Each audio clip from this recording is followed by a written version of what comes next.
RTA కార్యాలయంపై Kesineni Nani and gang చేసిన దాడి వైసీపీకి బాగా కలిసొచ్చింది. నిన్న మొన్నటి వరకు అధికారులపై రౌడీయిజం చేస్తున్నాడని జగన్ను దుమ్మెత్తిపోసిన పసుపు వర్గాలు ఈ దాడితో నివ్వెరపోయాయి. దీంతో డిఫెన్స్ లో పడిపోయిన టీడీపీ అర్జెంటుగా నష్ట నివారణ చర్యలో దిగేసింది. అందుకే చకచకా పావులు కదిపారు. జగన్ దూకుడు సంగతి ముందే తెలిసిన చంద్రబాబు ఈ సంఘటనతో భయపడిపోయారని వైసీపీ వర్గాలు చెబుతున్నాయి.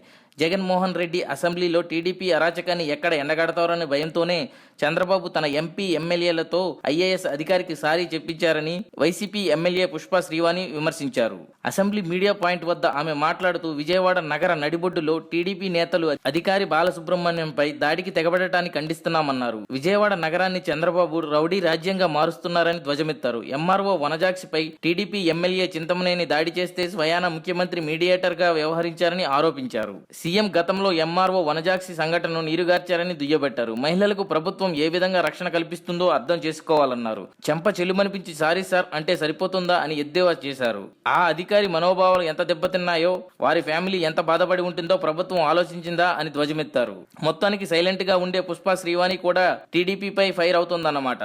For more videos, please subscribe our channel.